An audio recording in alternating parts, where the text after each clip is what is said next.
자신의 이름으로 된 임신 초음파 사진. 이게 뭐야?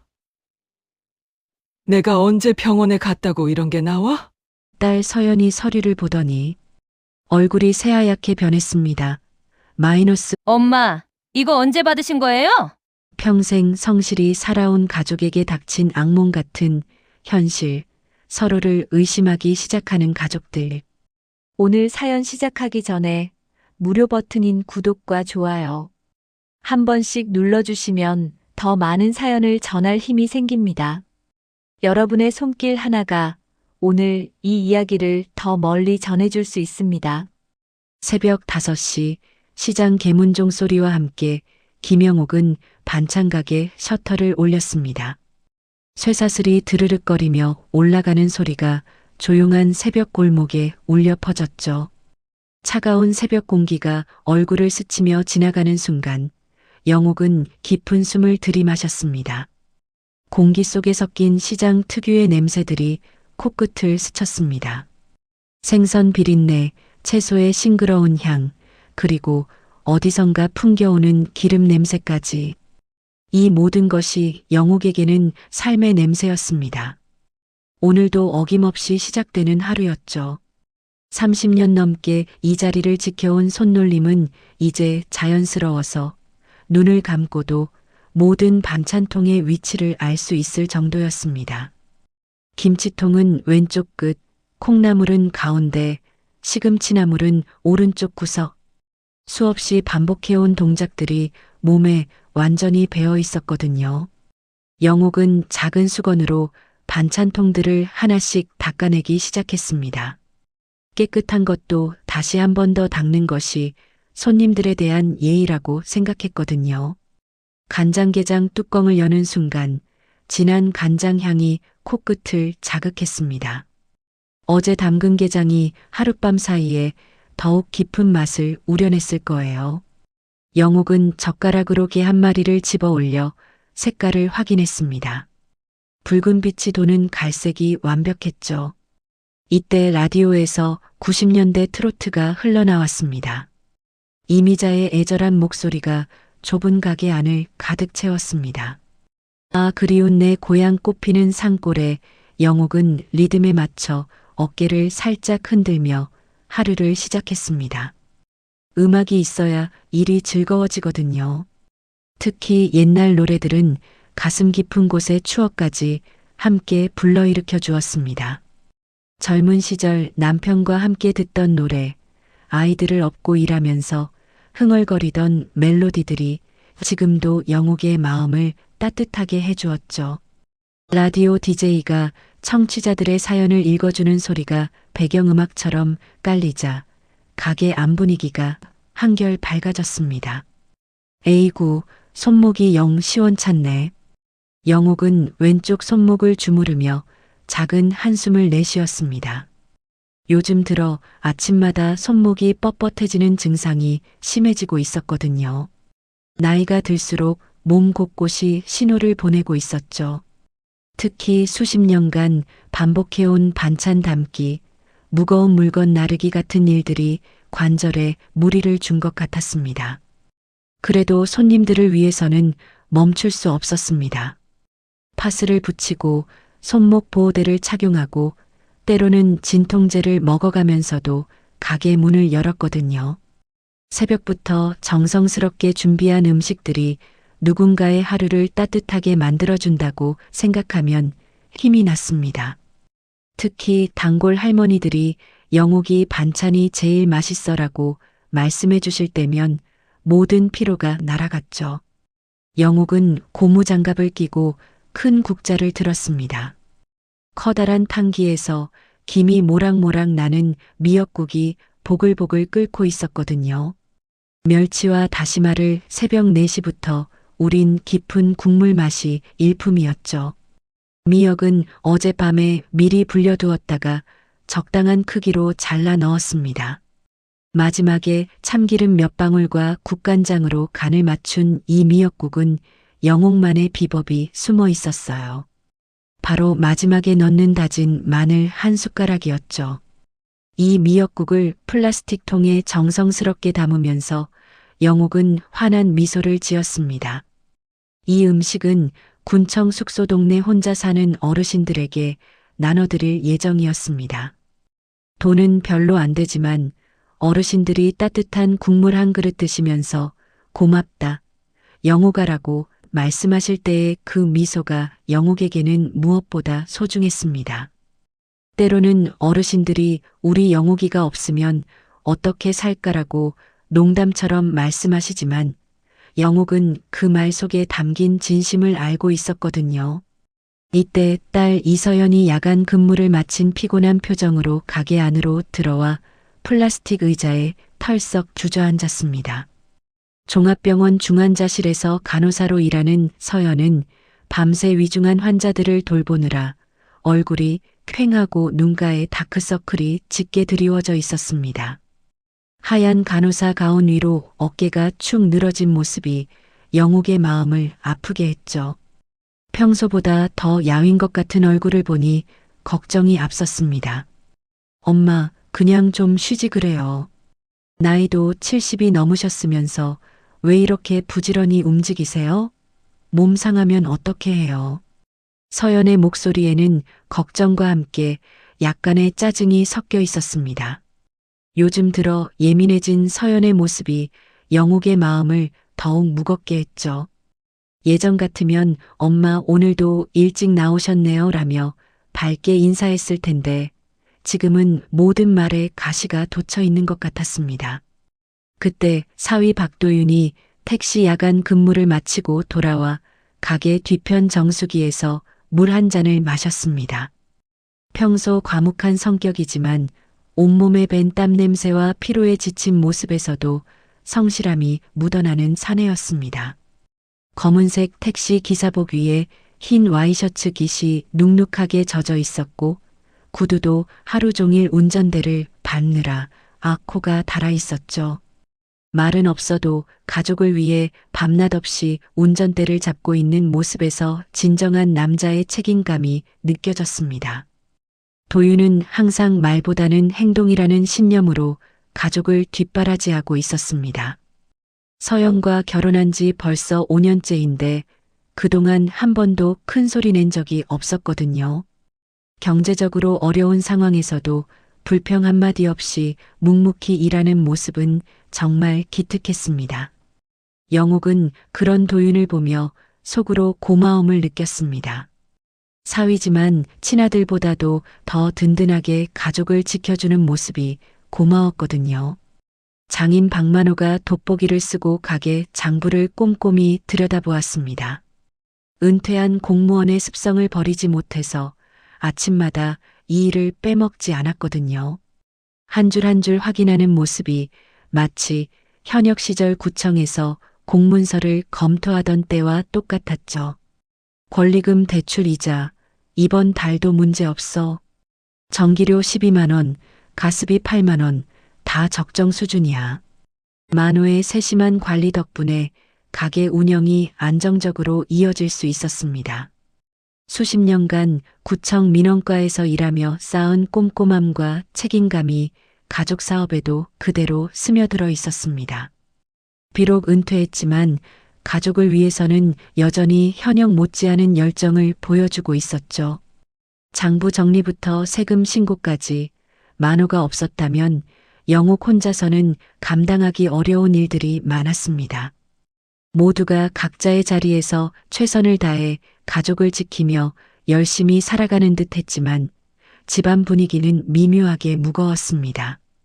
서연의 난임 치료가 이미 2년째 이어지면서 병원비로 나가는 돈과 시간이 만만치 않았거든요.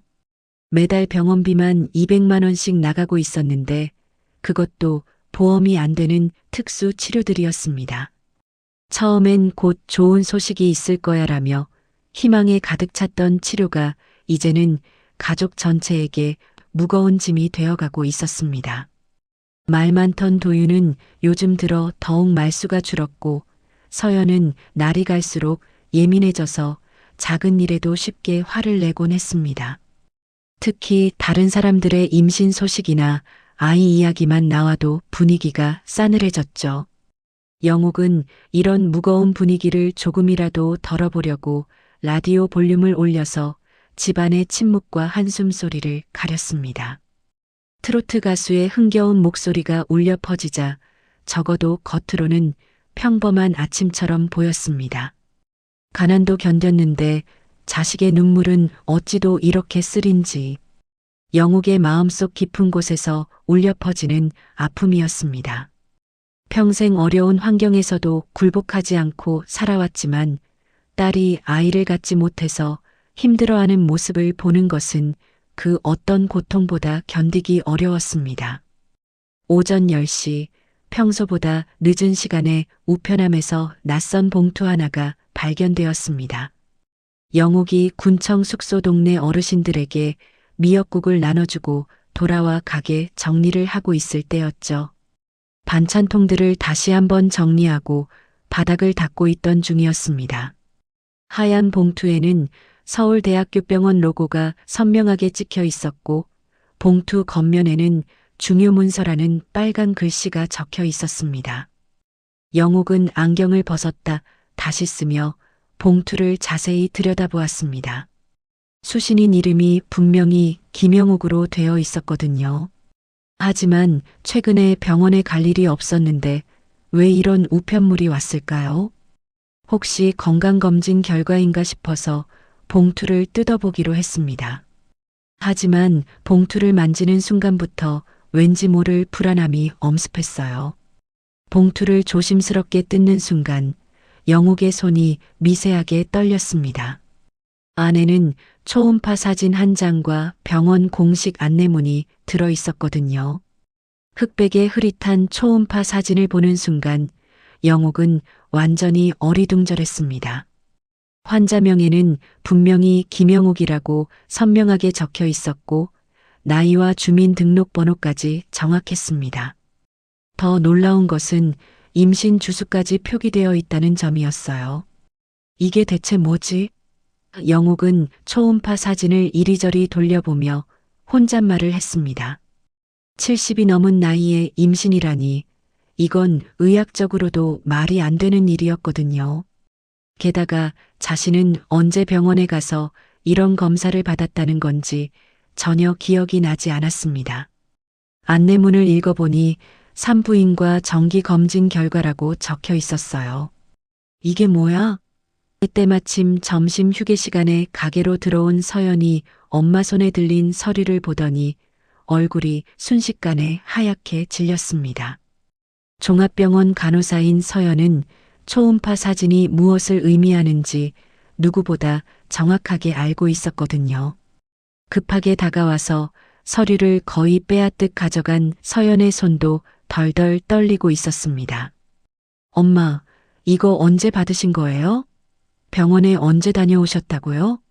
서연의 목소리는 떨리고 있었고 초음파 사진을 이리저리 뒤집어 보며 진짜인지 확인했습니다. 사진의 품질, 병원 도장, 의사 서명까지 모든 것이 정식 서류의 형태를 갖추고 있었어요. 하지만 이건 절대 있을 수 없는 일이었죠. 도윤이 설거지를 하다 말고 물방울이 뚝뚝 떨어지는 손을 수건으로 대충 닦으며 다가왔습니다. 평소 말이 없던 도윤도 이번만큼은 당황한 기색을 완전히 감추지 못했죠. 초음파 사진을 조심스럽게 들여다보더니 입술을 지그시 깨물었습니다. 이상하네요. 장모님께서 최근에 병원에 가신 적이 없는데요. 도윤의 목소리에는 의심과 당황스러움이 뒤섞여 있었습니다. 영옥은 기억을 더듬어 보려고 노력했습니다. 나도 모르겠어. 언제 병원에 갔다고 이런 게 나와? 하지만 아무리 생각해봐도 최근 몇 달간 산부인과는커녕 어떤 병원도 가지 않았어요. 기껏해야 동네 약국에서 소화제 정도 사 먹은 것이 전부였거든요. 그날 저녁이 되자 동네 단톡방이 시끌벅적하게 웅성거리기 시작했습니다. 시장 영옥이 임신이라며? 아니, 70 넘어서 아이를 가졌다더라. 요즘 의학이 워낙 발달해서 그런 일도 있나 봐.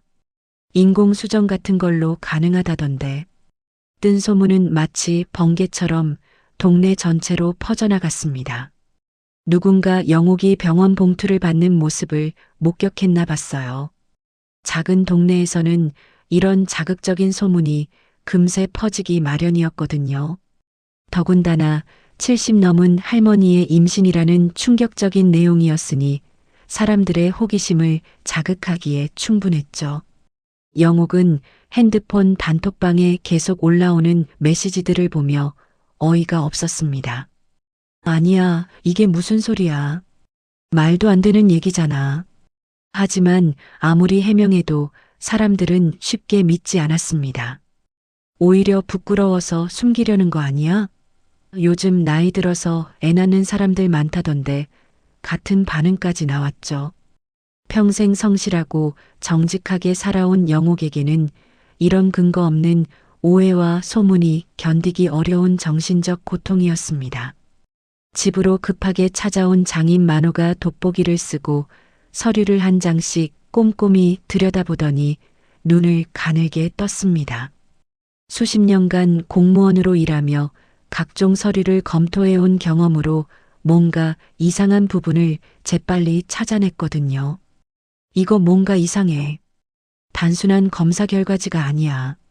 만호가 서류 구석구석을 자세히 살펴보며 말했습니다.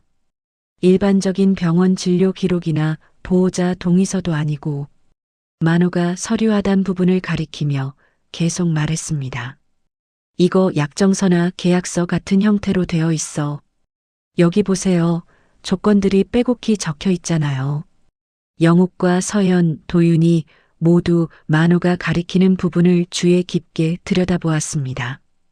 영옥은 만호에게서 돋보기를 빌려 서류를 다시 자세히 살펴보았습니다.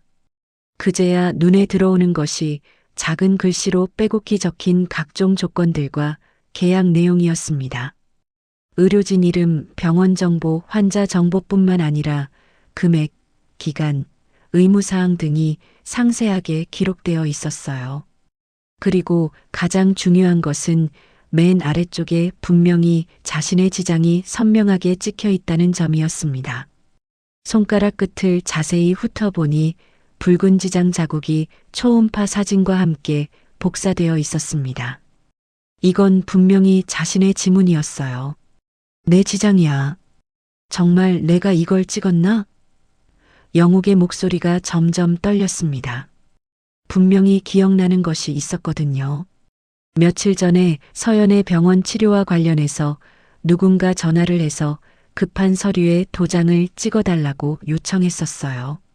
그때 서연이 수술 동의서라고 해서 별 생각 없이 손가락에 인주를 묻혀 찍었던 기억이 선명하게 떠올랐습니다. 그런데 그게 이런 이상한 문서였다니요. 서연이 갑자기 도윤을 날카롭게 노려보았습니다. 당신, 이거 뭔지 설명해봐요. 왜 엄마 이름이 여기 올라가 있는 거예요? 당신이 뭔가 알고 있는 거 아니에요? 서연의 목소리는 점점 높아졌고 깊은 의심의 눈초리로 남편을 바라보았습니다. 그동안 난임 치료로 쌓였던 스트레스와 불안감이 한꺼번에 터져 나오는 것 같았어요. 도윤은 완전히 억울한 표정으로 양손을 들며 고개를 저었습니다. 나도 오늘 처음 봤다니까요. 진짜예요, 서연아. 나한테 왜 그래요? 하지만 서연은 쉽게 믿지 않았습니다. 몇 년간 난임 치료를 받으면서 극도로 예민해진 상태에서 이런 기괴한 일까지 벌어지니 의심이 꼬리에 꼬리를 물고 이어졌죠. 그럼 이게 대체 뭐예요? 하늘에서 뚝 떨어진 거예요? 아니면 누가 장난으로 만든 거예요? 서연의 목소리에는 분노와 절망이 뒤섞여 있었습니다. 자신도 아이를 갖지 못해서 고통받고 있는데 70 넘은 어머니가 임신했다는 말도 안 되는 상황이 벌어졌으니 정신적 충격이 클 수밖에 없었어요. 만호가 서류를 식탁 위에 펼쳐놓고 중요한 부분들을 빨간 펜으로 하나씩 표시하기 시작했습니다. 여기 자세히 보세요. 계약 당사자, 보호자 동의, 그리고 여기 이상한 계좌 번호들이 여러 개 적혀 있어요. 가장 의심스러운 부분은 금전 관련 조항이었습니다. 수익자 계좌가 여러 개로 나뉘어져 있었거든요. 일부는 영옥의 이름으로, 일부는 전혀 다른 이름으로 되어 있었습니다. 그런데 그 다른 이름 중 하나가 바로 도윤의 이름이었어요. 도윤이 서류를 보더니 더욱 당황해서 얼굴이 새하얗게 변했습니다. 이 계좌번호는 제 택시 할부금 납부 계좌예요. 어떻게 여기에 제 정보가 들어가 있는 거죠? 도윤은 급하게 지갑에서 자신의 통장을 꺼내서 계좌번호를 한 자리씩 대조해 보았습니다. 틀림없이 정확히 같은 번호였어요. 심지어 은행명까지 일치했습니다. 이거 완전히 이상해요. 제가 이런 일에 연관될 이유가 전혀 없는데요. 영옥은 의자에 주저앉을 뻔했습니다. 뭔가 엄청나게 큰 일에 휘말린 것 같은 심각하고 불길한 예감이 온몸을 감쌌거든요. 평생 남에게 피해를 주지 않고 성실하게 살아온 자신이 어떻게 이런 이상하고 복잡한 일에 엮이게 되었는지 도무지 이해할 수 없었습니다. 다음 날 아침 영옥은 밤새 뒤척이며 잠을 제대로 이루지 못했습니다. 어제 받은 그 기괴하고 이상한 서류가 계속 머릿속을 맴돌며 떠나지 않았거든요. 새벽 5시가 되어서야 간신히 무거운 몸을 일으켜 평소처럼 가게 문을 열었지만 오늘은 평소와 확실히 달랐습니다. 손님들의 시선이 묘하게 느껴졌고 그들의 눈빛에는 호기심과 의심이 뒤섞여 있었어요. 단골 할머니 한 분이 조심스럽게 다가와서 영호가 어제부터 동네에 이상한 소문이 돌던데 괜찮아? 라고 물어보며 걱정스러운 표정을 지었습니다. 영옥은 대답하기 어려워서 그냥 애매하게 웃어넘겼지만 속으로는 벌써 소문이 퍼지기 시작했다는 사실에 마음이 무거워졌어요. 작은 동네에서는 이런 자극적인 소문이 하루 만에 온 동네로 퍼지기 마련이었거든요. 반찬을 정리하면서도 계속 불안한 마음이 가시지 않았습니다. 오전 10시쯤 영옥이 김치를 세 통에 옮겨 담고 있을 때 갑자기 핸드폰이 울렸습니다. 낯선 번호였지만 병원에서 걸려온 전화였어요. 김영옥 환자분이시죠? 서울대학교병원 난임센터에서 연락드립니다. 오늘 오후 2시에 상담 예약이 잡혀 있는데 시간에 맞춰서 오시면 됩니다. 영옥은 깜짝 놀라서 손에 들고 있던 핸드폰을 떨어뜨릴 뻔했어요. 예약이요? 저는 그런 예약을 신청한 적이 없는데요. 전화 상대방은 매우 차분하고 사무적인 목소리로 대답했습니다. 컴퓨터 시스템을 확인해 보니까 보호자 동의로 예약이 정식으로 들어와 있네요. 혹시 댁의 가족분 중에 누군가 대신 신청하셨을 수도 있고요. 일단 한번 직접 오셔서 확인해 보시는 게 좋을 것 같습니다. 영옥은 완전히 어리둥절한 채로 전화를 끊었습니다.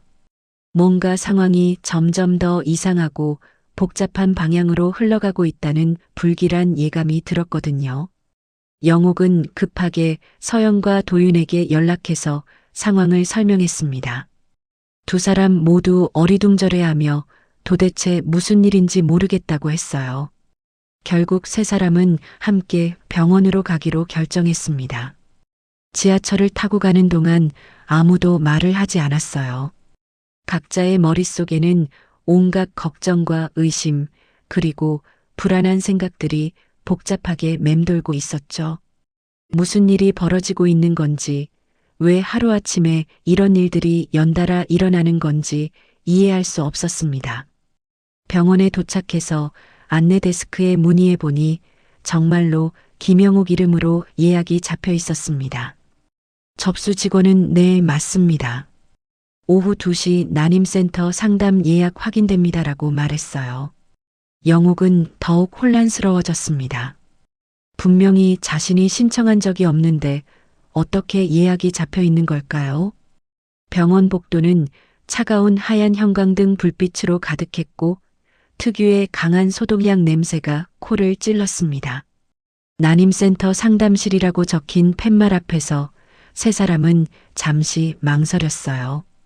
이 문을 열고 들어가면 어떤 일이 벌어질지 예상할 수 없었거든요. 용기를 내서 문을 열고 들어가니 20살은 좋기 어려 보이는 젊은 여성 상담사가 환한 미소를 지으며 정중하게 인사했습니다. 안녕하세요. 김영옥 환자분이시죠? 오늘 상담 받으러 오셨네요. 상담이요? 영옥이 당황스럽고 의아한 표정으로 물었습니다. 상담사는 능숙한 손놀림으로 컴퓨터 화면을 켜고 검색하더니 전문적인 어조로 설명하기 시작했어요. 보호자 동의로 진행된 대리모 프로그램에 관련된 상담입니다. 혹시 오해 없으시길 바라는데 이미 계약 절차가 상당 부분 진행된 상태거든요. 대리모요? 영옥의 목소리가 완전히 갈라지며 떨렸습니다. 대리모라는 단어를 듣는 순간 머릿속이 하얗게 변하고 아무 생각도 할 수 없었어요. 70이 넘은 자신이 대리모라니 이건 정말 말도 안 되고 이해할 수 없는 일이었거든요. 서연은 의자에서 벌떡 일어나며 흥분해서 소리쳤습니다. 잠깐만요. 도대체 뭔 소리예요? 우리 가족이 언제 그런 걸 신청했다고요?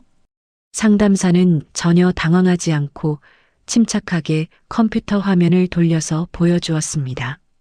모니터에는 상세하고 복잡한 계약 정보가 빼곡히 떠 있었어요. 계약 당사자는 김영옥으로 명시되어 있었고 보호자 항목에는 놀랍게도 도윤의 이름이 또렷하게 적혀 있었습니다. 더욱 충격적인 것은 수익자 계좌 정보 부분이었어요. 일부는 도윤 명의의 계좌번호로 연결되어 있었거든요. 잠깐만요. 이거 뭐예요? 도윤이 앞으로 급하게 나서며 다급한 목소리로 말했습니다. 저 계좌는 제가 택시 할부금 납부용으로 사용하는 개인 계좌인데요. 누가 무슨 권한으로 이걸 여기에 무단으로 연결시킨 겁니까? 도윤의 목소리에는 분노와 당황스러움이 뒤섞여 있었습니다. 자신도 전혀 모르는 사이에 이상하고 복잡한 일에 연루되었다는 것을 뼈저리게 깨달은 거죠. 서연은 상담사를 노려보며 따지듯이 물었습니다. 저희 가족은 대리모 같은 프로그램에 신청한 적이 단 한 번도 없어요. 제가 난임 치료를 받고 있는 것은 맞지만 그 치료도 이미 몇 달 전에 중단한 상태라고요. 이게 대체 어떻게 된 일이에요? 서연의 목소리는 점점 높아졌고 상담실 밖에 있던 다른 환자들까지 쳐다볼 정도였어요. 그때 상담실 문이 갑자기 열리더니 정장을 말끔하게 차려입은 중년 남성이 자신감 넘치는 모습으로 들어왔습니다. 그는 고급스러운 명함을 꺼내서 테이블 위에 정중하게 놓으며 공손하게 자신을 소개했어요. 난임 전문 컨설턴트 최민수라는 이름과 함께 여러 자격증 번호들이 빼곡히 적혀 있었습니다. 안녕하세요. 김영옥 어르신을 담당하게 된 전문 컨설턴트입니다. 최 씨는 여유롭고 자신만만한 표정으로 의자에 앉으며 능숙한 어조로 말했습니다. 모든 서류는 합법적이고 정당한 절차에 따라 진행된 것입니다. 보호자 동의서도 정식으로 접수받았고 모든 절차가 현행 법적 기준에 완벽하게 맞게 처리되었어요. 만약 계약을 일방적으로 파기하시겠다면 약정에 따라 위약금 3천만 원을 즉시 지불하셔야 합니다. 3천만 원이요? 영옥은 그 말을 듣는 순간 거의 기절할 뻔했습니다. 평생 살면서 한 번에 그런 큰 돈을 본 적도 없고 어디서 그런 거액을 구한다는 건지 상상조차 할 수 없는 금액이었거든요. 도윤도 얼굴이 창백하게 변했어요. 택시기사 월급으로는 몇 년을 모아도 어려운 엄청난 돈이었습니다. 영옥은 눈을 꼭 감고 지난 며칠을 필사적으로 떠올려 보려고 애썼습니다. 분명히 기억나는 것이 있었거든요. 며칠 전에 누군가 전화를 해서 서연이 수술을 위한 보호자 동의서에 빨리 도장을 찍어달라고 했던 바로 그 일 말이에요. 급하다고 재촉해서 자세히 읽어보지도 못하고 손가락에 인주를 묻혀 성급하게 찍었던 그 순간이 선명하게 떠올랐습니다. 그날 전화로 서연이 수술 관련 동의서라고 분명히 했어요. 그래서 별다른 생각 없이 도장을 찍었는데 영옥의 목소리가 심하게 떨렸습니다. 자신의 무지함과 성급함이 이런 커다란 문제를 불러일으켰다는 것을 뼈저리게 깨달은 거죠. 평생 제대로 된 교육을 받지 못해서 어려운 한자나 법률 용어가 가득한 서류는 늘 다른 사람에게 의존해 왔는데 그 습관이 독이 되어 돌아온 셈이었어요. 최 씨는 냉소적이고 계산적인 미소를 지으며 단호하게 말했습니다. 어르신께서 직접 동의 의사를 표시하고 자필로 서명하신 것이니까 법적으로 전혀 문제 없죠. 모든 절차가 현행법에 완벽하게 부합하고요. 이미 관련 정부 기관에도 공식 신고가 완료된 상태입니다. 그의 말투에는 오랜 경험에서 나오는 능숙함과 함께 은근한 위협적인 느낌이 배어 있었어요. 가족들의 첫 번째 시도는 병원이라는 거대하고 복잡한 조직의 벽에 완전히 부딪혔습니다. 이곳의 규칙과 절차는 그들에게 너무나 낯설고 복잡했으며 문장 하나하나마다 어려운 법률 용어와 막대한 비용 그리고 엄청난 위약금이 따라붙어 있었거든요. 영옥은 자신이 얼마나 무력하고 약한 존재인지 처절하게 깨달았습니다. 평생 성실하게 살아왔지만 이런 복잡한 법적 문제 앞에서는 완전히 무기력했어요. 서연은 주먹을 꽉 쥐며 치밀어 오르는 분노를 겨우 참고 있었고 도윤은 말없이 상황을 객관적으로 정리하려고 애쓰고 있었어요. 하지만 상대방은 이미 모든 것을 치밀하게 준비해 놓고 여유롭게 기다리고 있었던 것 같았습니다.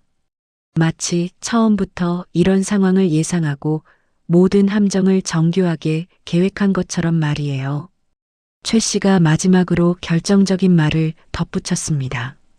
참고로 말씀드리면 이미 초음파 검사도 완료되었고 모든 관련 서류도 해당 정부 기관들에 정식으로 제출된 상태입니다. 지금 시점에서 되돌리기에는 너무 많은 법적 절차가 진행되었어요. 병원에서 돌아온 그날 밤 영옥 가족은 식탁에 둘러앉아 심각한 대화를 나눴습니다. 최 씨가 남긴 명함과 각종 서류들이 테이블 위에 어지럽게 흩어져 있었어요. 영옥은 손으로 머리를 감싸며 한숨을 내쉬었습니다. 내가 어떻게 이런 일에 휘말렸을까? 평생 남에게 피해를 주지 않고 살아온 자신이 가족까지 공경에 빠뜨렸다는 죄책감이 밀려왔거든요.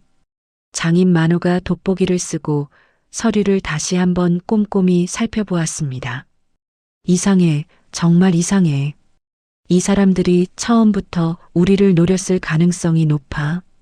만호는 수십 년간 공무원으로 일하며 쌓은 경험으로 뭔가 조작된 냄새를 맡았어요. 보통 이런 계약은 당사자가 직접 병원에 와서 상담을 받고 진행하는 건데 전화로만 처리했다는 게 수상하거든. 서연은 눈물을 글썽이며 말했습니다. 아빠, 그럼 우리 어떻게 해야 해요? 3천만 원은 너무 큰 돈이에요. 간호사 월급과 도윤의 택시 수입을 합쳐도 그런 큰 돈을 한 번에 마련하기는 불가능했거든요. 더군다나 그동안 난임 치료비로 이미 많은 돈을 써서 가게가 빠듯한 상황이었어요. 도윤은 주먹을 꽉 쥐며 분노를 참고 있었습니다. 이 사람들이 저를 겨냥한 것 같아요. 택시 기사니까 만만하게 본 거죠. 제 계좌 정보를 어떻게 알았는지도 의심스럽고요. 도윤의 목소리에는 억울함이 가득했습니다. 성실하게 일하며 가족을 부양하고 있는데 이런 일에 연루되었다는 것이 분하기만 했어요. 그때 만호가 중요한 것을 발견했습니다. 여기 봐요. 계약서에 공동인출권자라고 되어 있어. 도윤이 계좌가 연결된 이유가 여기 있네. 서류를 자세히 보니 영옥과 도윤이 공동 명의로 된 통장이 언급되어 있었어요. 이거 가게 전세 보증금 지키려고 만든 거 아니야? 맞아요. 만호가 고개를 끄덕였습니다. 가게 임대 계약할 때 영욱이 혼자서는 신용도가 부족해서 도윤이를 공동 명의로 넣었거든요. 도윤이가 직장이 있고 신용이 좋아서 은행에서 요구한 거였어요. 그때는 가족을 위한 일이라고 생각했는데 그것이 지금 독이 되어 돌아온 셈이었습니다. 그래서 사위 계좌가 연결된 거구나. 영욱이 이해했다는 듯 말했습니다. 하지만 동시에 더 큰 의심이 들었어요. 그럼 이 사람들이 우리 가족 사정을 자세히 알고 있다는 얘기네. 어떻게 그런 개인정보를 알았을까?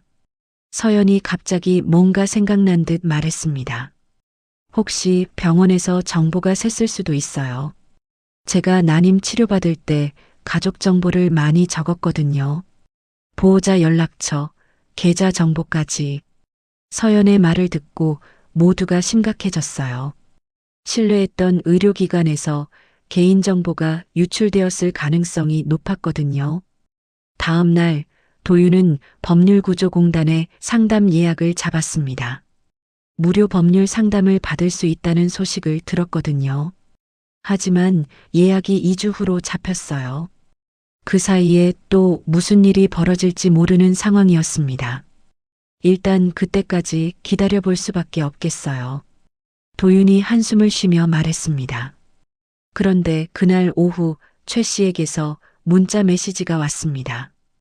김영옥 어르신, 임신 확인 검사 일정이 다음 주로 잡혀 있습니다.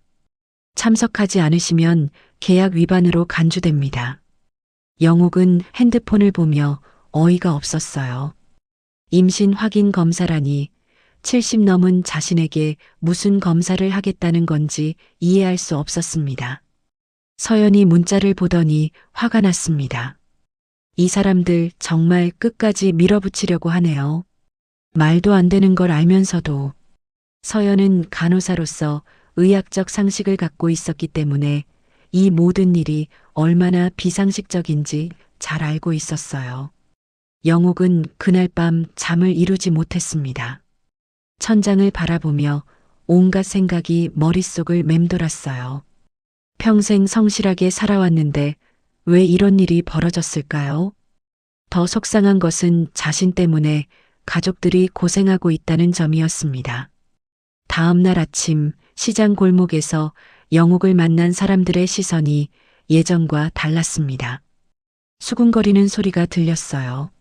정말 임신한 게 맞나? 나이가 70인데 가능해?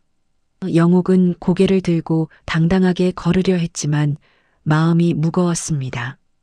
그때 최 씨가 시장까지 찾아왔습니다. 영옥의 가게 앞에서 전화를 걸어 큰 소리로 이야기하는 모습이 일부러 사람들에게 들리도록 하는 것 같았어요. 김영옥 어르신 대리모건으로 연락드렸는데요. 내일 병원 오시는 거 맞죠? 주변 사람들이 모두 쳐다보며 수군거리기 시작했습니다. 영옥은 부끄러움과 분노가 동시에 치밀어 올랐습니다. 여기서 그런 이야기 하지 마세요. 사람들이 다 듣잖아요. 하지만 최 씨는 아랑곳하지 않고 계속 큰 소리로 말했어요. 어르신께서 서명하신 계약서에 따르면 내일까지 병원에 오셔야 하는데요. 그 순간 도윤이 나타났습니다. 택시에서 내려 빠르게 걸어와서 최 씨 앞에 섰어요. 여기서 뭐 하는 겁니까? 장모님을 괴롭히지 마세요. 도윤의 목소리에는 분노가 가득했습니다.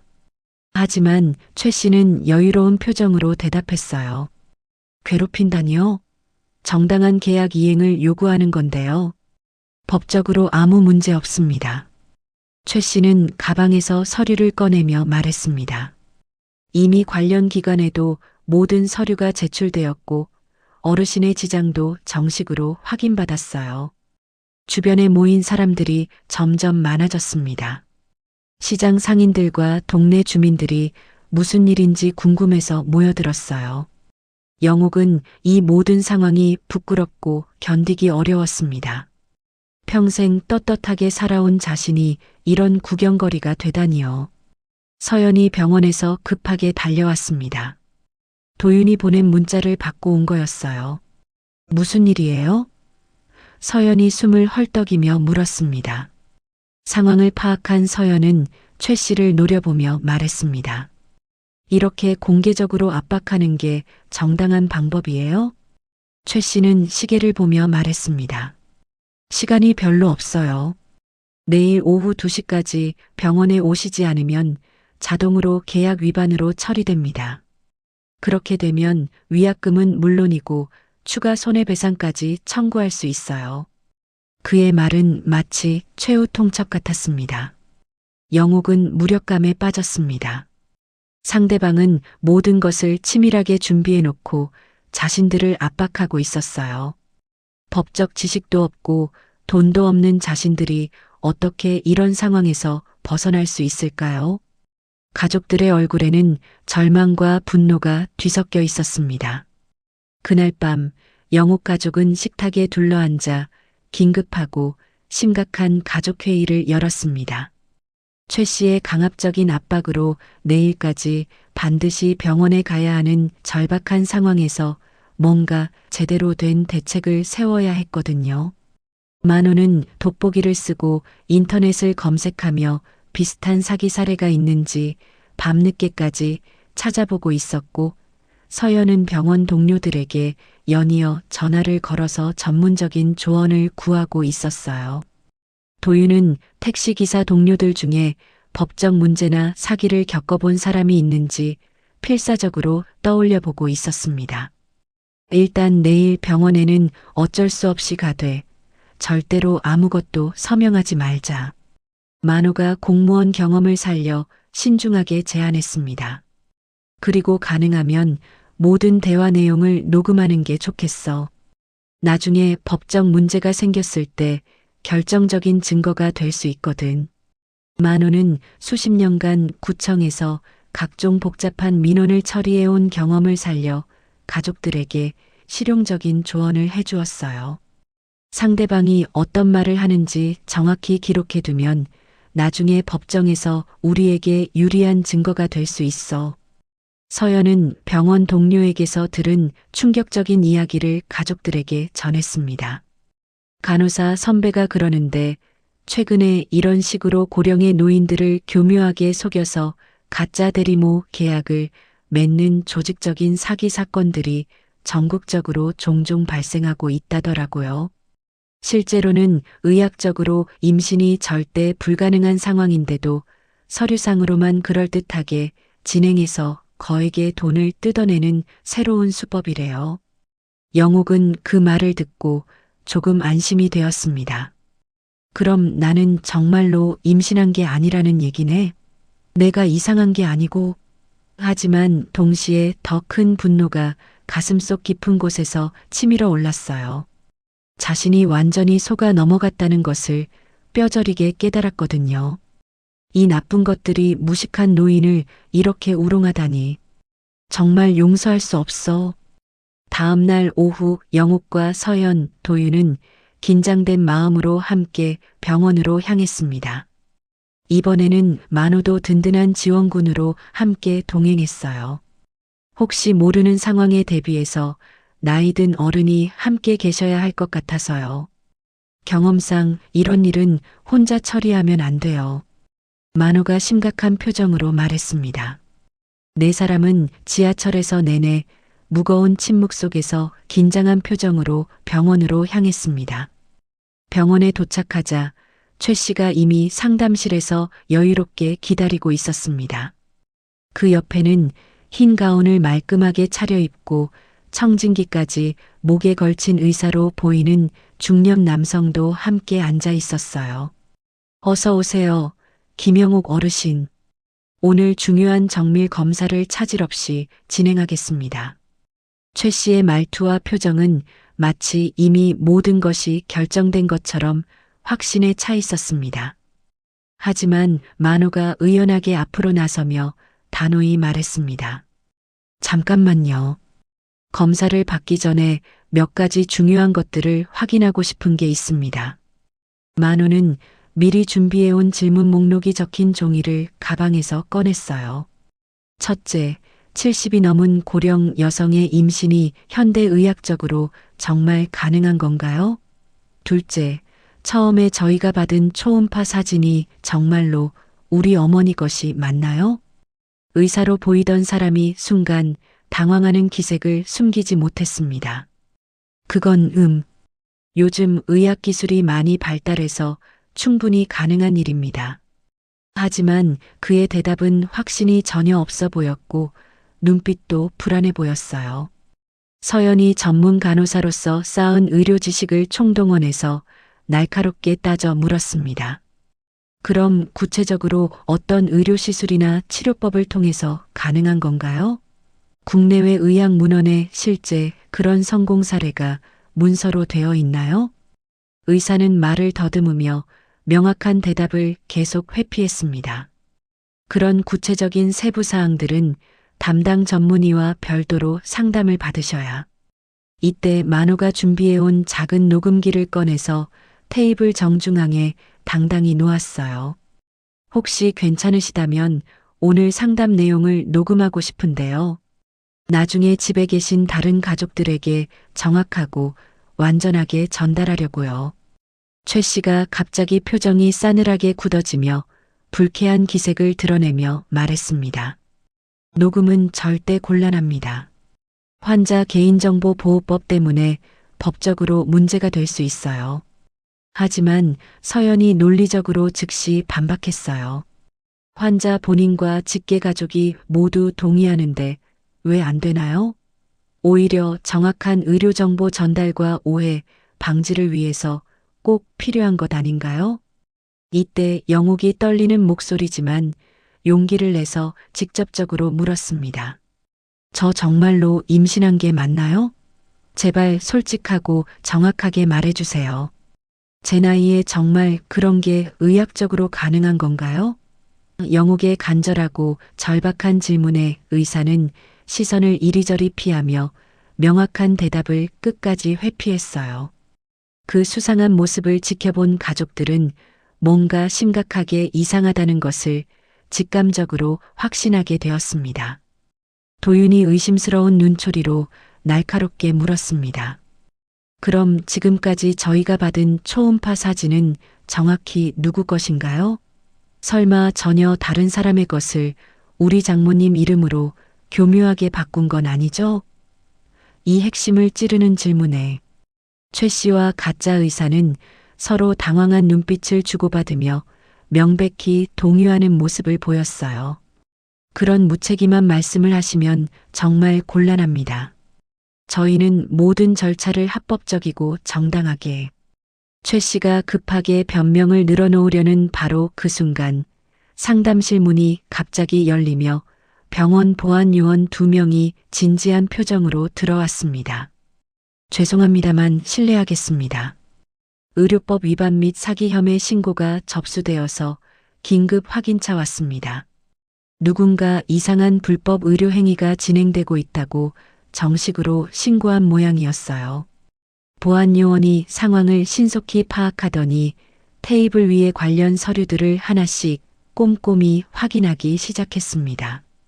혹시 이 환자분의 실제 의료 기록과 진료 내역을 저희가 확인할 수 있을까요? 보안 요원의 공식적인 요청에 가짜 의사는 더욱 심하게 당황하며 식은땀을 흘렸어요. 그건 환자 개인정보라서 함부로. 하지만 보안 요원은 단호하고 권위 있게 말했습니다. 의료법 위반과 사기 혐의로 공식 신고가 들어온 상황에서는 즉시 확인이 반드시 필요합니다.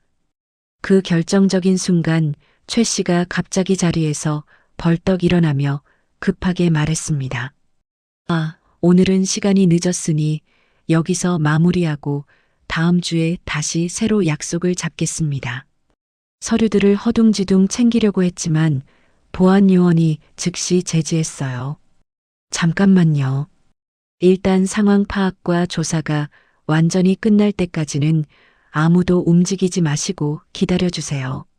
바로 이때 진짜 담당 의사가 급하게 상담실로 들어왔습니다. 도대체 무슨 일이 벌어지고 있는 거죠? 제가 2층 전체 책임자인데 왜 아무 보고도 받지 못했나요? 진짜 의사는 앞에 앉아있던 가짜 의사를 보더니 즉시 얼굴을 심하게 찌푸렸어요. 이분은 우리 병원 의료진이 절대 아닌데요. 대체 누구시고 여기서 뭘 하고 계신 거죠? 상황이 완전히 급반전되는 극적인 순간이었습니다. 가짜 의사는 말을 심하게 더듬으며 어설픈 변명을 늘어놓으려 했지만 이미 모든 상황은 명확하게 드러났어요. 최 씨와 함께 온 사람은 진짜 의사가 전혀 아니었던 겁니다. 영옥과 가족들은 마침내 이 모든 끔찍한 일이 처음부터 끝까지 정교하고 치밀한 사기극이었다는 것을 확실하게 깨달았습니다. 보안요원이 최 씨에게 공식적으로 통보했습니다. 지금 즉시 경찰서에 동행해서 상세한 조사를 받으셔야겠습니다. 의료법 위반과 조직적 사기 혐의로 정식 고발장이 접수된 상태입니다.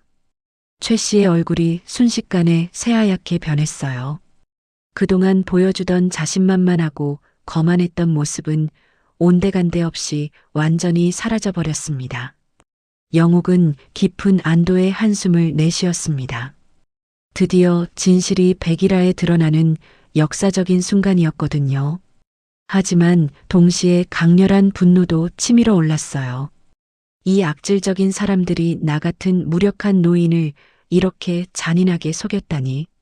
서영과 도윤, 만호도 완전히 마찬가지 심정이었습니다. 그동안 온 가족이 겪었던 극심한 고통과 스트레스, 서로에 대한 의심과 갈등이 모두 이들의 치밀하고 악랄한 사기 때문이었던 거예요.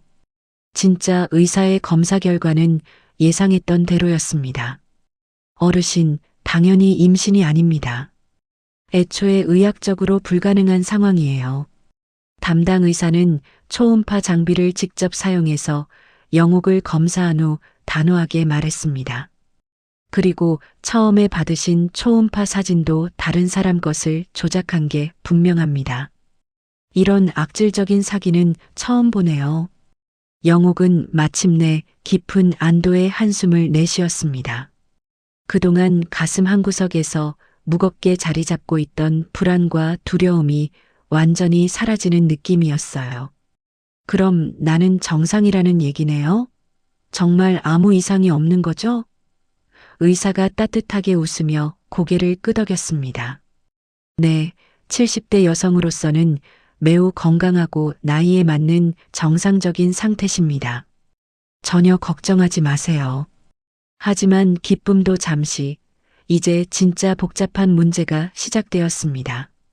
최 씨와 가짜 의사는 경찰에 연행되었지만 그들이 남긴 계약서와 각종 서류들은 여전히 법적으로 유효한 상태였거든요. 병원 보안요원이 안타까운 표정으로 설명했습니다. 사기 혐의로 입건되어 형사처벌을 받게 되겠지만 민사상 계약 문제는 완전히 별도로 해결하셔야 합니다. 서연이 답답해하며 급하게 물었습니다. 그럼 위약금 3천만 원은 어떻게 되는 거예요? 사기인 게 명백히 밝혀졌는데도 우리가 돈을 내야 하나요? 보안요원은 정말 미안한 표정으로 대답했어요. 그 부분은 결국 법원에서 최종 판단할 문제입니다. 지금 당장은 형사사건과 민사사건이 완전히 분리되어 각각 진행될 예정이에요. 집으로 돌아온 가족들은 복잡하고 무거운 심정이었습니다. 진실은 드디어 밝혀졌지만 아직 모든 것이 완전히 해결된 것은 아니었거든요. 장인 만호가 관련 서류들을 책상에 펼쳐놓고 정리하며 걱정스럽게 말했습니다. 형사사건에서는 우리가 명백한 피해자지만 민사소송에서는 계약 당사자가 되어버렸어. 이 복잡한 문제를 완전히 해결하려면 상당한 시간이 오래 걸릴 것 같아. 그날 밤 영옥은 정말 오랜만에 깊고 편안한 잠에 들었습니다. 적어도 자신이 의학적으로 정상이라는 것을 확실히 확인했으니까요. 하지만 서연과 도윤은 쉽게 잠을 이루지 못했어요. 앞으로 길고 복잡한 법정 다툼이 기다리고 있었거든요. 변호사 비용도 상당히 만만치 않을 텐데 우리가 감당할 수 있을까? 도윤이 천장을 바라보며 걱정스럽게 말했습니다. 며칠 후 법률구조공단에서 예상보다 빠른 연락이 왔습니다. 예정보다 훨씬 빨리 상담을 받을 수 있게 되었다는 반가운 소식이었어요. 담당 변호사가 이 특별한 사건에 깊은 관심을 보였다고 했습니다. 최근에 비슷한 노인 대상 사기 사건들이 전국적으로 많이 발생하고 있어서 사회적 관심과 우려가 높아지고 있어요. 법률구조공단 사무실에서 만난 변호사는 30대 초반으로 보이는 젊은 여성이었습니다. 안녕하세요. 저는 김지은 변호사입니다. 어르신의 소중한 사건을 담당하게 되었어요.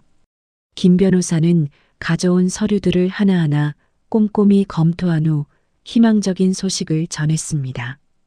형사사건에서 사기가 명확히 입증되면 민사계약도 당연히 무효로 만들 수 있어요.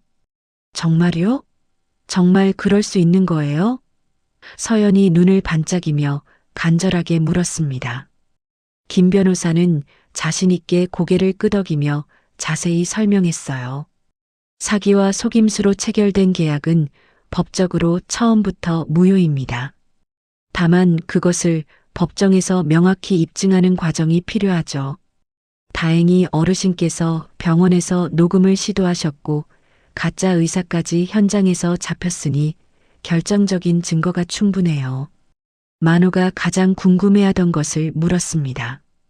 그럼 위약금 3천만 원은 안 내도 되는 건가요? 김 변호사가 환하게 웃으며 확신에 찬 목소리로 대답했어요. 당연히 한 푼도 안 내셔도 됩니다. 오히려 정신적 피해와 고통에 대한 손해배상을 적극적으로 요구할 수 있어요. 이 악질적인 사람들이 어르신을 속여서 가족 전체를 극심한 고통에 빠뜨렸으니까요. 그런데 김 변호사가 한 가지 더 중요하고 충격적인 정보를 알려주었습니다. 실은 이 사건이 단순한 개인적 사기가 아닐 수도 있어요. 최근 경찰 수사 결과 이런 일을 조직적이고 체계적으로 벌이는 대규모 사기 그룹이 있다는 정보를 입수했거든요. 가족들은 깜짝 놀라며 서로를 걱정스럽게 바라보았어요. 조직적이라니요?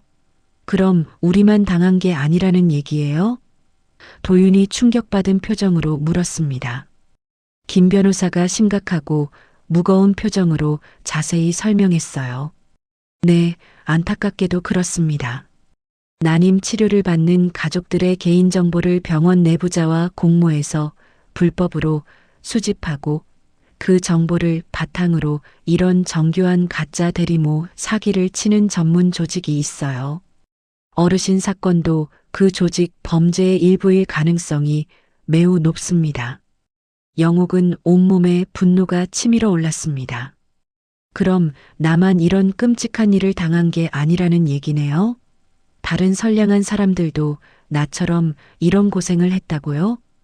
김 변호사가 정말 안타까운 표정으로 고개를 끄덕였어요. 정말 안타깝게도 그렇습니다. 특히 고령의 노인분들이나 의료 지식이 부족한 분들을 주로 표적으로 노리는 것 같아요. 서연이 의분에 찬 목소리로 단호하게 말했습니다. 이런 나쁜 사람들을 반드시 끝까지 잡아야 해요. 우리 가족만 당한 게 아니라면 더더욱 그렇죠. 김 변호사는 서연의 정의로운 의견에 깊이 동의하며 말했어요. 완전히 맞습니다. 그래서 경찰청에서도 이 사건을 매우 중요하게 보고 특별수사팀까지 꾸렸어요. 그때 김 변호사가 영옥에게 매우 중요한 제안을 했습니다. 혹시 어르신께서 이 사건을 언론에 공개적으로 알리는 것에 대해 어떻게 생각하세요?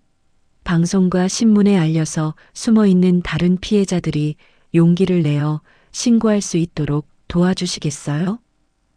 영옥은 잠시 깊이 고민했습니다. 부끄럽고 창피한 일을 온 세상에 알리는 것이 결코 쉽지 않았거든요.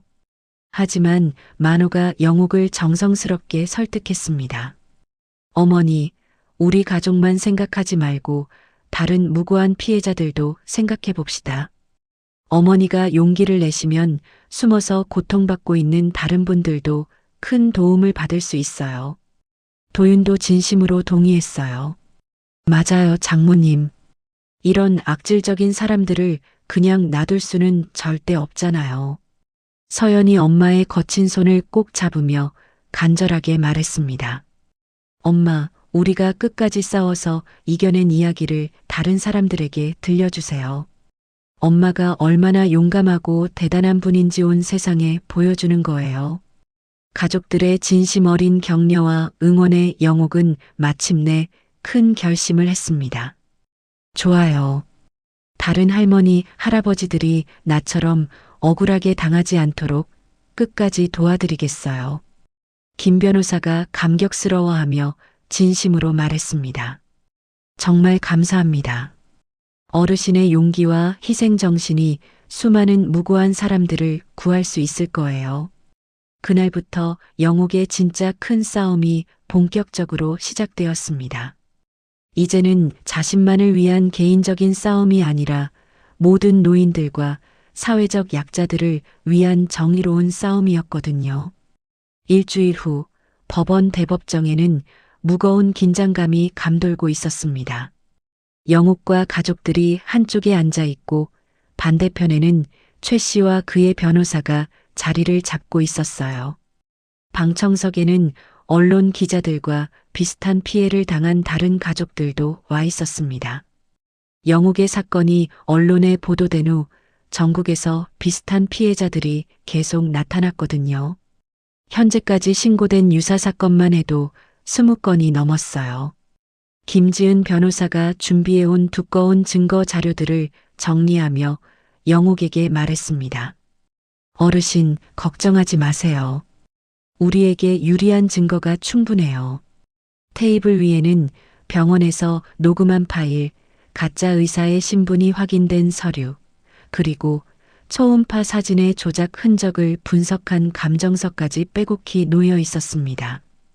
또한 최 씨의 휴대폰에서 발견된 다른 피해자들과의 통화 기록까지 모든 증거가 완벽하게 준비되어 있었어요.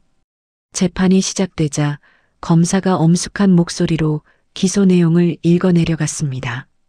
피고인 최민수는 허위 사실을 말하여 피해자 김영옥으로부터 재산상 이익을 취득하려 했고 의료법을 위반하여 무자격자를 의사로 행세하게 했으며 개인정보보호법을 위반하여 환자의 의료정보를 불법으로 수집 및 활용했습니다. 최 씨의 얼굴은 창백했고 예전에 자신감 넘쳤던 모습은 완전히 사라져 있었어요. 영옥이 증인석에 섰을 때 처음에는 떨리는 목소리였지만 점차 또렷하게 증언을 시작했습니다. 저는 평생 남에게 피해를 주지 않고 성실하게 살아왔습니다. 어려서부터 제대로 교육을 받지 못해서 글을 잘 모르는 제 무지함을 악용해서 이런 나쁜 일을 벌였다는 게 정말 분하고 화가 납니다. 영옥의 진실하고 간절한 증언에 방청석의 많은 사람들이 고개를 끄덕이며 공감했어요. 그날 최 씨가 전화로 서연이 수술을 위한 보호자 동의서라고 했을 때 저는 딸을 위한 일이라고 생각했습니다. 영옥의 목소리가 떨렸습니다. 글씨가 너무 작고 어려워서 자세히 읽지 못했지만 가족을 위한 일이라고 믿고 손가락에 인주를 묻혀 지장을 찍었어요. 급하다고 해서 서둘렀는데 그게 이런 이상한 계약서였다니요. 피고인 측 변호사가 일어서서 반박을 시도했습니다. 하지만 피해자가 직접 동의 의사를 표시하고 지장을 찍은 것은 엄연한 사실 아닙니까? 누가 강요한 것도 아니고 본인이 자발적으로 한 행위 아닙니까? 이때 김지은 변호사가 단호하게 일어서서 강력히 반박했어요. 동의라는 것은 정확하고 완전한 정보를 바탕으로 한 것이어야 합니다. 거짓 정보와 허위 사실로 속여서 받은 동의는 법적으로 무효일 뿐만 아니라 사기 행위입니다. 법정에서 결정적인 순간이 찾아왔습니다. 김 변호사가 새로 발견된 핵심 증거를 제시한 것이었어요. 재판장님, 새로 발견된 결정적 증거를 제출하겠습니다. 김 변호사가 내민 서류는 초음파 사진의 원본 메타데이터 분석 결과였습니다. 국립과학수사연구원의 디지털 포렌식 분석 결과에 따르면 김영옥 어르신 명의로 된 초음파 사진은 실제로는 다른 여성의 것을 환자명만 교묘하게 바꾼 정교한 조작품입니다. 법정안이 술렁이며 웅성거렸습니다. 검사가 보다 자세히 설명했어요.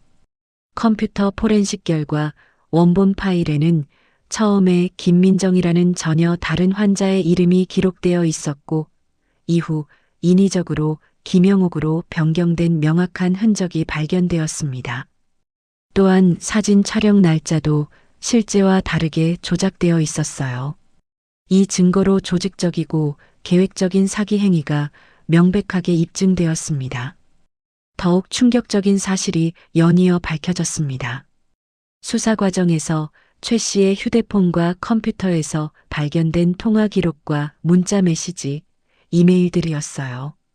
피고인은 동료들과 노인들은 속이기 쉬운 타겟이다.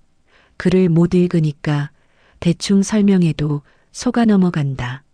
가족관계를 이용하면 확실하다는 내용의 메시지들을 수차례 주고받았습니다. 검사가 실제 메시지를 읽어주자 방청석에서 분노의 목소리와 한숨이 터져나왔어요. 영옥은 주먹을 꽉 쥐며 분노를 참고 있었습니다. 자신이 얼마나 치밀하고 악의적으로 우롱당했는지 생생하게 깨달았거든요. 하지만 동시에 이 모든 진실이 백일하에 드러나고 있다는 깊은 안도감도 느꼈습니다. 서영과 도윤, 만호도 마찬가지였어요. 그동안 겪었던 말로 표현할 수 없는 고통과 스트레스, 가족 간의 오해와 갈등이 모두 정당하게 보상받고 있다는 느낌이었습니다. 재판부는 추가로 피고인 측에게 핵심적인 질문을 던졌습니다. 피고인은 피해자가 실제로 임신이 의학적으로 불가능한 연령이라는 것을 처음부터 알고 있었습니까?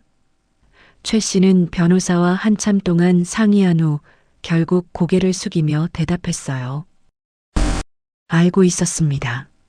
이 순간 법정 안의 모든 사람이 그의 명백한 악의성과 계획성을 확실히 인식할 수 있었습니다. 김 변호사가 마지막 변론에서 감정에 호소하며 강조했습니다. 재판장님, 이 사건은 단순한 개인적 사기 사건이 아닙니다. 우리 사회의 가장 취약한 계층인 고령자를 대상으로 한 치밀하고 조직적이며 반복적인 범죄입니다. 피해자 김영옥 어르신은 평생을 성실하고 정직하게 살아온 선량한 시민인데 교육 기회를 제대로 받지 못한 자신의 무지함을 악랄하게 악용당했습니다. 더욱 심각한 것은 단순히 경제적 피해에 그치지 않고 가족 간의 소중한 신뢰까지 철저히 무너뜨렸다는 점입니다. 김 변호사의 목소리에 절절한 감정이 담겨 있었어요. 딸과 사위는 서로를 의심하게 되었고 온 가족이 극심한 정신적 스트레스와 고통에 시달려야 했습니다. 이런 정신적 피해는 돈으로 환산할 수 없는 소중한 것들입니다. 재판장이 최종 판결을 엄숙하게 선고했습니다. 피고인 최민수에게 사기, 의료법 위반, 개인정보보호법 위반 등의 죄명으로 징역 2년 6개월을 선고하고 피해자에게 정신적 피해에 대한 손해배상금 5천만 원을 즉시 지급할 것을 명령합니다. 또한 사기와 강박에 의해 체결된 모든 계약은 처음부터 무효이며 피고인이 주장하는 위약금 청구권 또한 전혀 존재하지 않는다고 명확히 판결했어요. 법정을 나서는 영옥의 얼굴에는 깊은 안도감과 뿌듯한 만족감이 동시에 떠올랐습니다. 마침내 정의가 승리한 역사적인 순간이었거든요. 방청석에 앉아있던 다른 피해자 가족들이 기립박수를 쳤고 수많은 기자들이 영옥에게 인터뷰를 요청하며 몰려들었습니다. 어르신, 오늘 판결에 대한 소감을 한 말씀 해주세요. 기자가 마이크를 들이댔을 때 영옥은 떨리지만 당당한 목소리로 말했습니다. 저 같은 할머니, 할아버지들이 더 이상 이런 나쁜 사람들에게 속지 않았으면 좋겠어요. 그를 잘 몰라도 나이가 많아도 우리도 사람으로서 존중받을 권리가 있습니다. 오늘 재판을 통해서 그것을 증명할 수 있어서 정말 기쁩니다. 법정을 나온 지 일주일이 지난 후 시장 아침 공기에는 다시 따뜻한 미역국 향이 진하게 퍼지고 있었습니다. 영옥은 예전처럼 새벽 5시에 가게 문을 열고 하루를 시작했어요. 하지만 이제는 예전과 완전히 다른 마음가짐이었습니다. 그동안 겪었던 모든 시련과 고통들이 자신을 더 강하고 지혜로운 사람으로 만들어 주었다는 것을 온몸으로 깨달았거든요. 라디오에서 흘러나오는 익숙한 트로트 음악에 맞춰 어깨를 가볍게 흔들며 반찬통들을 정리하는 모습에는 새로운 자신감과 당당함이 묻어났습니다. 단골 손님인 옆가게 할머니가 아침 일찍 다가와서 반가운 목소리로 말했습니다. 영호가 어제 텔레비전 뉴스에서 봤어. 정말 대단하더라고. 그런 나쁜 사람들 혼내주느라 얼마나 고생 많았겠어. 영옥은 환하게 웃으며 겸손하게 대답했어요. 아니에요, 할머니. 저 혼자만의 일이 아니었어요. 우리 모든 어르신들을 위한 일이었다고 생각해요. 시장 사람들의 시선이 예전처럼 수군거리며 호기심 어린 것이 아니라 진심 어린 존경과 따뜻한 격려로 완전히 바뀌어 있었습니다. 형사사건 재판이 끝난 후 민사소송도 예상보다 빠르고 순조롭게 마무리되었습니다. 최 씨와 그 일당이 조직적으로 운영했던 가짜 대리모 사기단은 완전히 해체되었고 관련자들 모두 법의 엄정한 심판을 받았어요.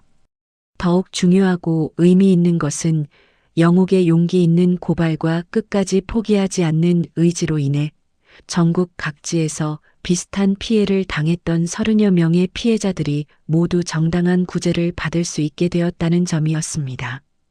경찰청에서는 이런 노인 대상 사기 범죄를 전담하는 특별수사팀까지 새롭게 신설했어요.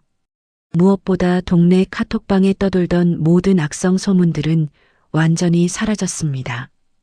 대신 우리 영옥이가 진짜 영웅이야. 정말 용기 있고 대단한 분이셔. 우리 동네 자랑이다 같은 진심 어린 칭찬과 따뜻한 격려의 메시지들로 가득 찼어요. 초음파 사진이 완전히 조작된 악질적인 가짜였다는 공식 수사 발표와 함께 그동안의 모든 오해와 의혹이 깔끔하게 해결되었습니다. 영옥은 이제 당당하고 떳떳하게 고개를 들고 온 동네를 활기차게 다닐 수 있게 되었어요. 손해배상금으로 받은 5천만 원으로 가족들은 미래를 위한 새로운 계획을 차근차근 세웠습니다. 서연은 그동안 강박적으로 매달렸던 난임 치료를 과감히 중단하고 대신 가족상담센터의 문을 두드렸어요. 아이 문제는 당분간 내려놓고 우리 가족관계부터 제대로 회복하고 돌보려고 해요. 서연의 얼굴에는 예전의 절망적이고 어두운 표정 대신 평온하고 희망적인 미소가 자연스럽게 떠올랐습니다. 도윤도 깊이 공감하며 고개를 끄덕였어요. 맞아요. 입양이든 위탁 양육이든 천천히 충분히 상의해 가면서 신중하게 결정하면 돼요. 가족 상담을 정기적으로 받으면서 서연과 도윤은 그동안 서로에게 깊이 쌓였던 오해와 상처들을 조금씩 정성스럽게 풀어나갔습니다. 당신을 의심하고 함부로 대해서 정말 미안했어요. 서연이 도윤의 거친 손을 꼭 잡으며 진심으로 사과했습니다. 나도 그 복잡하고 이상한 상황에서는 충분히 이해할 수 있어요. 모든 게 너무 기괴하고 말도 안 되는 일이었으니까요. 도윤도 서연을 따뜻하게 안아주며 진심으로 화해했어요. 두 사람은 아이에 대한 극심한 압박감과 스트레스에서 완전히 벗어나서 서로를 더 깊이 이해하고 존중하게 되었습니다. 영옥은 동네 경로당에서 완전히 새로운 의미 있는 활동을 시작했습니다.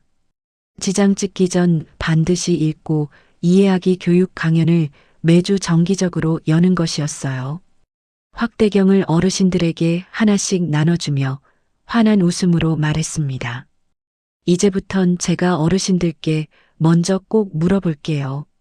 내용을 천천히 읽어보셨어요? 정확히 이해하셨어요?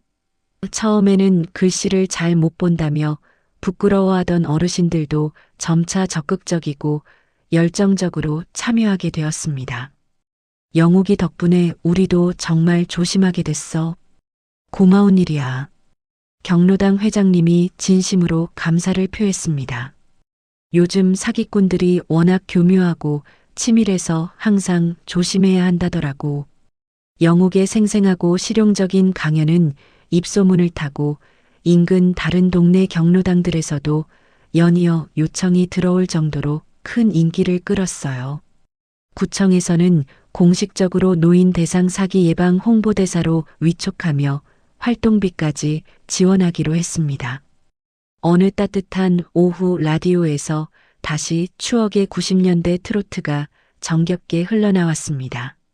영옥은 예전처럼 경쾌한 리듬에 맞춰 어깨를 자연스럽게 흔들며 가게 정리를 했어요. 하지만 이번에는 외롭게 혼자가 아니었습니다. 서연이 병원 일을 일찍 마치고 달려와서 정성스럽게 함께 도와주고 있었고, 도윤도 택시 운행을 마치고 들러서 무거운 물건들을 자연스럽게 옮겨주고 있었거든요. 만호는 여전히 꼼꼼하고 세심하게 장부를 정리하며 든든한 가족 사업의 뒷받침 역할을 해주고 있었어요. 엄마, 오늘 저녁에는 뭐 맛있는 걸 드시고 싶어요? 서연이 밝고 다정한 목소리로 물었습니다. 예전에 예민하고 날카로웠던 모습은 온데간데 없이 완전히 사라지고 따뜻하고 사랑스러운 딸의 본래 모습이 돌아와 있었어요. 미역국 말고 색다른 걸로 해볼까요? 영옥이 흐뭇하게 웃으며 대답했습니다. 그래, 오늘은 김치찌개 어때? 진짜 오랜만에 온 가족이 다 함께 둘러앉아서 먹는 거니까 특별하게 해보자. 문 앞에서 도윤이 말없이 영옥이 새벽부터 정성스럽게 끓인 미역국통을 조심스럽게 들어 올렸습니다. 장모님, 오늘은 제가 어르신들께 직접 전해드리고 올게요. 도윤의 이런 세심하고 따뜻한 배려가 영옥에게는 무엇보다도 고맙고 든든했어요. 비록 사위지만 친아들보다도 훨씬 더 믿음직하고 든든한 인생의 동반자가 되어주고 있었거든요. 정말 고마워, 도윤아. 내가 우리 곁에 있어서 가족이 더욱 든든하고 행복해. 저녁 식탁에 옹기종기 둘러앉은 가족들의 얼굴에는 진심으로 평화롭고 만족스러운 미소가 자연스럽게 떠올랐습니다. 그동안 겪었던 모든 시련과 아픔, 절망적인 고통들이 결국 가족을 더욱 단단하고 끈끈하게 결속시켜 주었다는 것을 모두가 깊이 느끼고 있었어요. 서연과 도윤은 서로의 손을 포근히 잡고 밝은 미래에 대한 계획을 즐겁게 이야기했고, 만호는 손잡벌되는 도윤과 유쾌한 농담을 주고받으며 환하게 웃고 있었습니다. 영옥은 소중한 가족들을 하나하나 바라보며 마음속 깊이 생각했습니다. 가난도 굳건히 견뎠고 억울한 모욕도 참고 이겨냈고 교활한 사기도 당당히 물리쳤습니다. 오늘은 서로의 손을 꼭 잡고 함께 모든 것을 견뎌내고 있었어요. 혼자서는 절대 할 수 없었던 힘든 일들을 가족이 함께 힘을 모아서 훌륭히 해낼 수 있었던 것이죠. 상처는 흉터가 되어 남겠지만 흉터는 몸이 스스로 치유했다는 가장 소중하고 자랑스러운 증거였습니다. 그리고 그 증거가 이제 이 집의 새로운 족보가 되었습니다. 오늘 이야기가 마음에 남으셨다면 무료 버튼인 구독과 좋아요, 그리고 알림 설정까지 부탁드립니다. 여러분의 관심이 더 많은 사연을 전할 용기를 줍니다. 함께 해주셔서 진심으로 감사합니다.